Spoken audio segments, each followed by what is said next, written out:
entertainment critics. I am Antoine. Thanks for checking out the channel. Got a movie review for you today. Tales from the Hood Part 2. Yes, it was a sequel made to Tales from the Hood. Tales from the Hood came out, I think, in 1995. It actually became it became pretty much a cult classic. Because I remember at the time it came out, I'm not sure what the numbers was. I don't think, it didn't do like crazy numbers at the box office. It was like normal for like probably like a hood movie or something.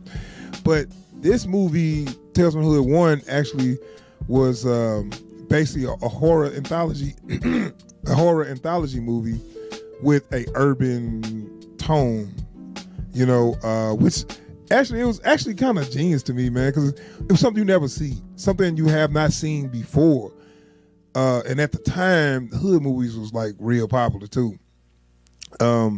So you had a lot of Men's Society, Boys in the Hood, Juice, like all that started to like come out, and so that was getting big.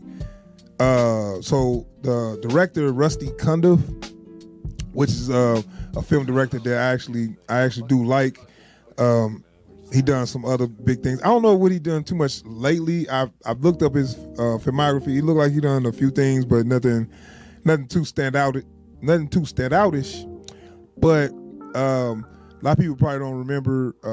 Me and my friends do remember Fear the Black Hat, and also Sprung. Fear the Black Hat. That was a movie came out. It was a parody. It was like a mockumentary about a rap group. It was funny. It was good, but that put Rusty Cundieff on my radar as a good filmmaker. So when I was seeing his name attached to projects, I was in. So that's when Tales from the Hood. I was like, oh, Rusty Cundieff got a new movie, Tales from the Hood.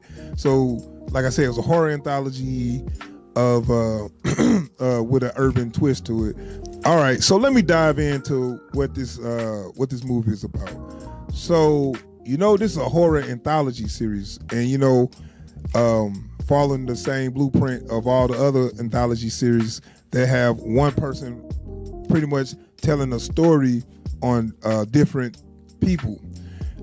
So like in the original, the way they did it was they had these dudes go to a funeral home, and the funeral home director or the owner of the funeral home had these bodies everywhere, and they was badly messed up. And then people like, hey, what happened to this guy? Well, let me tell you what happened to this guy. So that's how the story was set up. But that actually is a good idea. That was actually a good idea to kick off your stories in the way they did in the original. But in this movie, my God, it was so bad. So in this movie, Keith David, which actually is the only good part in the movie, is your narrator, and he's talking. He's invited into this company that's going to make a AI robot. They're going to make a robot that's going to stop crime or something. So they need somebody to tell its stories about crime or something. They wanted to hear stories about people that's have committed crimes, so it can decide what's right and what's wrong or something like that. That is why they go sci-fi with this. I have no idea. I think that was probably saying like, well, we haven't went there before, so let's kind of go with the little sci-fi element.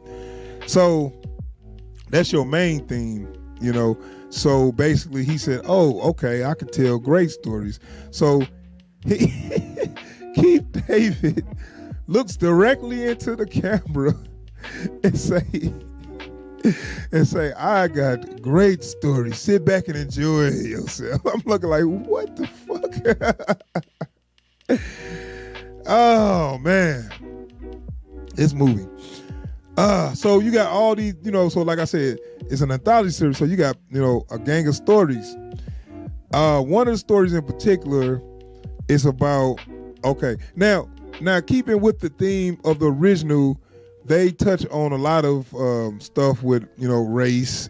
They try to they was trying to talk about things that's going on in the world today. Also talk about the problems that the country has had with a lot of race relations and things like that from in the past, and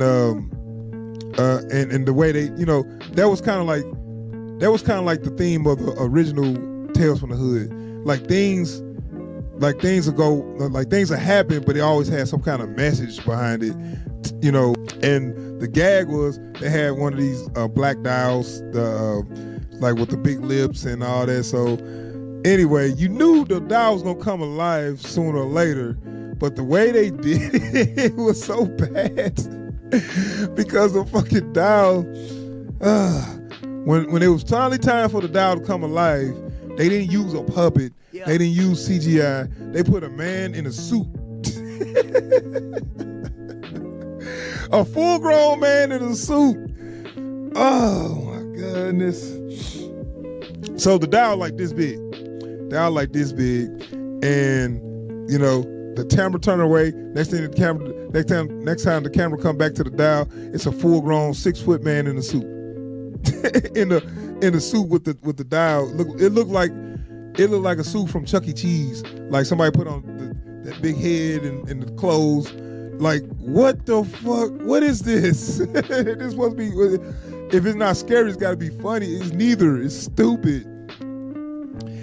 Anyway, that particular story just I couldn't believe that shit.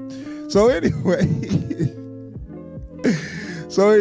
things like that was the running theme. They was pretty much tackling race relations. They also did a little Me Too kind of thing where things that go on, like date rape, things like that. So they try to tackle a lot of issues, especially that's big now.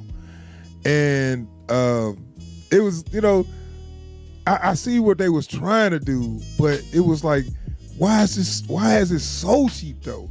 That was my problem. I'm looking like Tales from the Hood had some traction. Tales from the Hood, like I said, is a cult classic.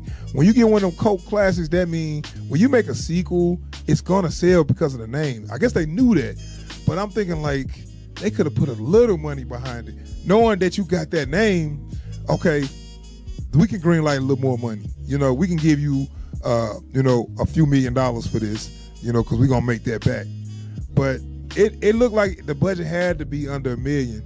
It had to be. It was too cheap. As they do on these series, when they done with their story, they would when they done with all the stories, they usually wrap up what's going on with them, the narrator. So, and in the same way they did in the original, once he was done telling the stories of all the dead bodies or whatever, you come to find out, ooh, I'm really, somebody else, So they kind of went in that same direction. Now I knew that was going to happen. And I was waiting for, okay, so now they're going to go science fiction with this because that's a place they haven't been before. And as I told you before, and I'm kind of, I ain't spoiling it, but I'm just going to tell you at the end, it was so bad because you already knew that, okay, the narrator's telling these stories to these robots. And so I'm thinking, okay, are they going to actually have the robot wake up and move and whatever? So when they finally showed the robot and the robot started, walking around, it was horrible. It was the fakest thing you ever. And I'm looking like, it'd be better to have a man in a suit. No, they used some real cheap CGI that I can probably do on a green screen right here in my studio. I can do that myself for free, and they got a budget. I just can't tell you. I can't see the reason why they would go that cheap. But it just ended on one of them notes where, everything went chaotic and they got this robot running around shooting things. And it looked like it really wasn't there. It looked like they used a green screen. Because the way it moved, it looked like a toy or something. It was bad. That was bad. So after you get all that bad shit out the way, it was a payoff.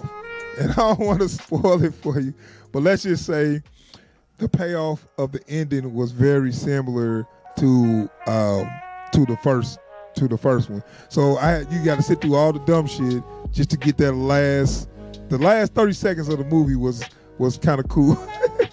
It was funny. It was funny in a good way. The rest of the stuff was just funny where it was unintentionally funny. But yeah, that is Tales from the Hood 2. It's not a good movie by any stretch of the imagination. But it's kind of made me mad because a lot of their messages was good. Everything they was trying to say was a good message and was a good wake-up call, but all the execution was so bad, so off. So on my rating scale, I'm gonna have to give this movie some hot garbage. It gets hot garbage for being so cheap. But I wish they would actually, but they already messed the name up, but I wish they would actually do another I wish they actually do another Tales from the Hood and put a real budget behind it. And I thought, I like Rusty Cundieff, but if he was involved in this one, then I can't mess with him, I know he created the first one, but it's one of them deals like with George Lucas. You created this is your baby. Can we please take over? Can we please, can we please take this? Because you got a good idea and you messing up your own shit. So can we please take this, put some of our new ideas on something you created? And I'm asking because I don't think it's right to just tell somebody who created something that, I'm just going to do it better. I'm asking the person who created it, let me take it. Or, I'm from the point of view of somebody, another creator. Let me take it and make it credible again. Because the thing is, it's a great idea, and it was good at one point. But now, you kind of lost a step or whatever. But it's not. You just messed up your own shit. So I think the name is still valid enough to make another one. Not with the same creators though. Not with the same creators. I just like the idea, So that's my review for Tales from the Hood 2. It's hot garbage. It's on Netflix. It's hot garbage, but it's kind of a fun hot garbage because it's so bad. It's kind of like it's so bad you got to see it. So those movies actually kind of. They worth seeing because they make you laugh. They're so bad, it's like you can't believe somebody made this. Because you got some movies that's so bad that you just forget about it, and it's like that's not. Some movies they so bad they ain't worth your time. This is actually worth your time to get a laugh out of it, but it won't sit with you as something good at all. So, all right, thanks for checking out the video. I'm gonna be out of here. Peace.